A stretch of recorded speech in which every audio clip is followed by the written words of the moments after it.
Bien, chers frères et sœurs, bonjour. Nous sommes à nouveau réunis pour notre réunion de ce soir, réunion de prière. Nous sommes heureux de proposer ce programme sur notre chaîne YouTube afin que, autour de la parole de Dieu, nous soyons tous encouragés.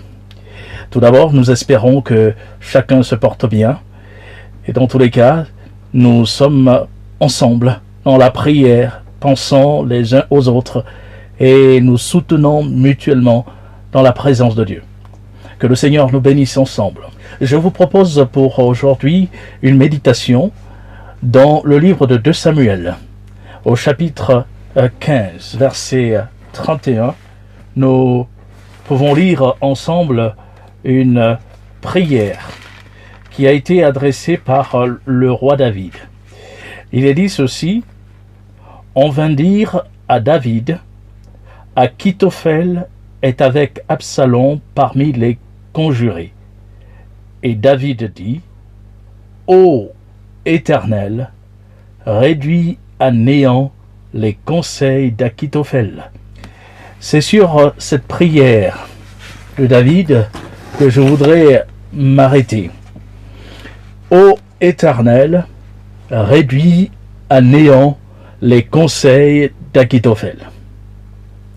Comme nous l'avons lu dans ce verset, David se trouve dans une situation très difficile, car son royaume est menacé, sa royauté est secouée, une insurrection est en cours, et elle est menée par son propre fils, Absalom. Et alors que David est obligé de s'enfuir, de quitter Jérusalem, dont il a fait la capitale de son royaume, pour trouver refuge à l'intérieur du pays, dans un coin reculé, et il apprend que l'un de ses meilleurs, ou plutôt son conseiller le plus influent, s'est trouvé de mèche avec Absalom. Il a rallié le camp des insurgés. Et c'est alors que David pousse ce cri vers Dieu. Et il faut dire que David a très vite compris que si Achitophel se rallie aux insurgés, sa vie se trouvera bien vite menacée. Il est dit dans le livre de 2 Samuel, chapitre 16, verset 23, « Les conseils donnés en ce temps-là par Achitophel avaient autant d'autorité que si l'on avait consulté Dieu lui-même. Il en était ainsi de tous les conseils d'Achitophel, soit pour David, soit pour Absalom. » David est donc parfaitement conscient du danger et de la menace qui pèse sur lui.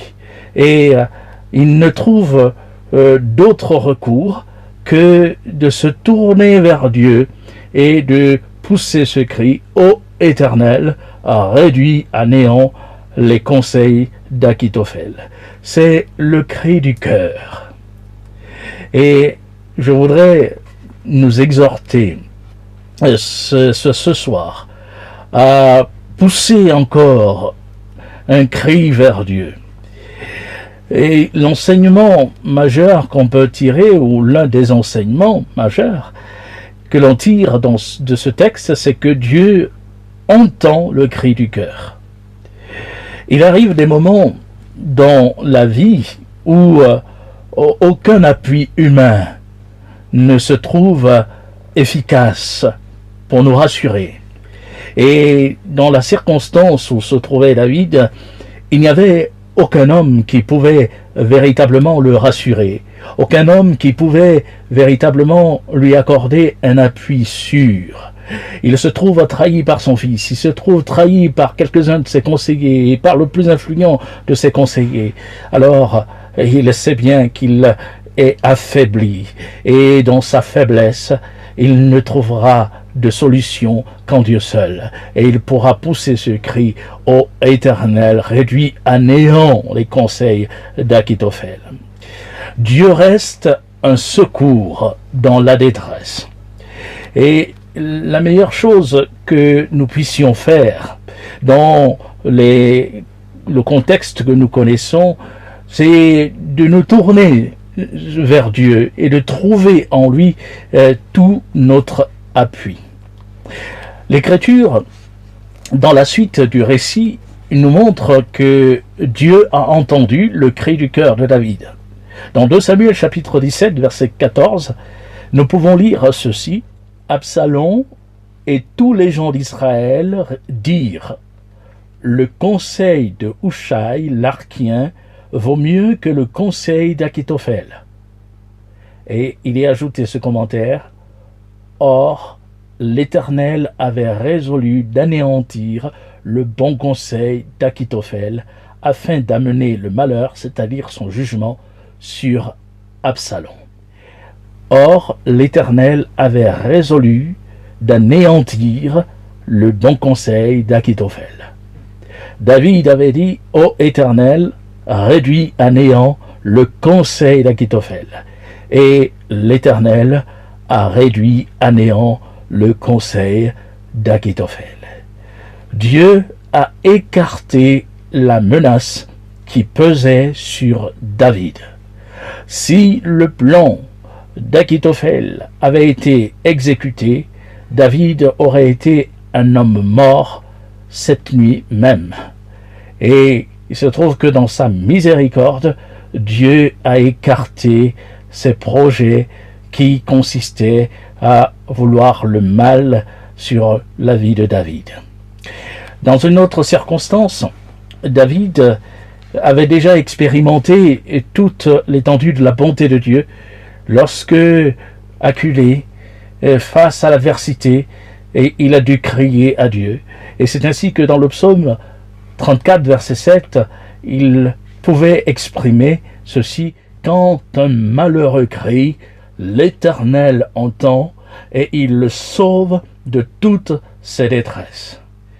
Chers amis, la période que nous vivons tous est une période qui pousse à la réflexion parce que la menace est réelle. Menace de la maladie, menace de l'épidémie que nous connaissons, menace même de mort, puisque dans bien des foyers, la mort frappe. Il est bon, dans ce temps, comme David, de pouvoir crier à Dieu, de pouvoir se tourner vers Dieu, et nous pouvons pousser le cri de notre cœur en disant: Éternel, Seigneur, et éloigne la menace, s'il te plaît. Éloigne la menace qui pèse sur nos vies, sur notre santé physique, mais aussi spirituelle. Éloigne la menace qui sévit sur les familles. Éloigne la menace qui sévit sur notre pays. Éloigne la menace qui sévit sur les églises. Éloigne la menace qui frappe les personnes et qui sévit sur ceux qui sont en train d'entrer dans l'éternité, afin que personne ne connaisse une perdition éternelle, mais que là même, au dernier instant, il y ait des cœurs qui se tournent vers toi, qui demandent pardon à Dieu pour leurs péchés et qui rentrent dans l'éternité auprès de Dieu. Bien-aimés, l'Écriture nous enseigne que Dieu entend véritablement le cri du cœur. L'autre enseignement qu'on pourrait retenir de ce passage que nous avons lu est que Dieu accorde miséricorde. Et David a été l'objet de la miséricorde de Dieu. Lorsque nous lisons le chapitre 11 du 2e livre de Samuel, nous apprenons la source même du conflit entre David et Akitophel. Nous apprenons que David, du haut de sa terrasse, va jeter les regards sur une femme qui se baigne chez elle, et il va la convoiter. Au verset 3 de ce chapitre 11, il est dit, David fit demander qui était cette femme. On lui dit, n'est-ce pas Bathsheba, fille d'Eliakim, femme d'Uri le Héthien? Et vous me direz, mais quel rapport avec Achitophel? Un autre texte nous permet d'établir le lien entre ce passage et Achitophel. Notamment dans 2 Samuel chapitre 23 verset 34, la deuxième partie du verset. Je précise que ce chapitre 23 énumère la liste des conseillers de David. Et parmi les conseillers de David, il est question d'un certain Eliakim, fils d'Achitophel de Gilo. Si vous établissez le lien entre les deux passages, lorsque David fait demander qui est cette femme, et qu'on lui répond, n'est-ce pas Bathsheba, fille d'Eliakim, femme d'Uri le Héthien, et ce deuxième passage où il est dit Eliakim, fils d'Achitophel de Gilo, qui était conseiller de David, vous avez compris qu'il y a un lien étroit entre Bathsheba et Achitophel. Bathsheba était la petite fille d'Achitophel. Et on comprend que la démarche de ce dernier, en se ralliant au camp d'Absalom, consistait à exercer une vengeance contre la maison de David tout entière. Mais, comme nous l'avons vu, Dieu, qui est le juste juge, n'a pas permis que ce dessein soit exécuté. Pourquoi? Parce que, entre-temps, David s'est profondément humilié devant Dieu, il s'est repenti, il a demandé pardon pour son péché. Et je vous invite à lire posément le psaume 51, qui est un modèle d'une repentance profonde. Au verset 6, par exemple, David dira « J'ai péché contre toi seul, et j'ai fait ce qui est mal à tes yeux, en sorte que tu seras juste dans ta sentence et sans reproche dans ton jugement. » Il était prêt à accepter la sentence de Dieu parce qu'il reconnaissait qu'il avait mal agi, qu'il avait péché, il avait commis un adultère doublé de meurtre, ou même d'un assassinat. Mais Dieu ne dédaigne pas un cœur contrit, un cœur repentant, un cœur qui s'humilie. Et David a eu cet élan de cœur, et il a crié à Dieu pour le pardon de son péché, et Dieu l'a relevé, Dieu l'a restauré. Cette histoire nous révèle en réalité que Dieu n'impute pas aux hommes toute l'étendue de leurs péchés. Le temps dans lequel nous sommes est encore un temps de grâce, un temps de pardon, un temps où Dieu veut faire miséricorde, un temps où Dieu veut relever le pécheur qui se repent, qui revient à lui de tout son cœur. Et dans ce contexte qui pousse à la réflexion, dans ce contexte où on peut se poser bien des questions, où notre société est comme battue en brèche par cette épidémie, et nous n'avons qu'une démarche sincère à faire, nous humilier devant Dieu, faire le point sur nous-mêmes, rentrer au-dedans de nous-mêmes, voir ce qui n'a pas été à l'honneur du Seigneur dans notre vie, qui n'a pas glorifié Dieu, lui demander pardon et crier de tout notre cœur afin de revenir à lui et lui demander de nous accorder son pardon et de nous restaurer, de nous relever. Nous pouvons prier Dieu d'étendre sa miséricorde sur le pays tout entier. Nous pouvons prier Dieu d'étendre sa miséricorde sur notre monde, le monde qui ne veut pas de Dieu, qui le met en dehors de tout ce qu'il entreprend, et qu'ainsi Dieu fasse grâce, Dieu accorde le pardon. Et Dieu est celui qui fait miséricorde.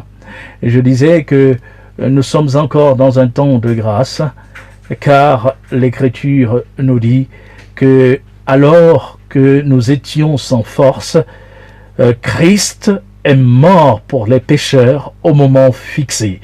Oui, le temps est encore pour que chaque pécheur reconnaisse humblement devant Dieu que Christ a pris son péché sur le bois de la croix et qu'il accorde là toute l'étendue de la miséricorde de Dieu, afin que ceux qui se tournent vers le Seigneur obtiennent son pardon. Éternel, réduis à néant les conseils d'Achitophel. C'est le cri du cœur d'un homme qui se trouvait menacé, et Dieu a entendu ce cri du cœur, parce que cet homme avait eu la démarche humble de revenir à Dieu de tout son cœur. Et, chers amis, si nous revenons à Dieu de tout notre cœur, le Seigneur entendra aussi notre cri.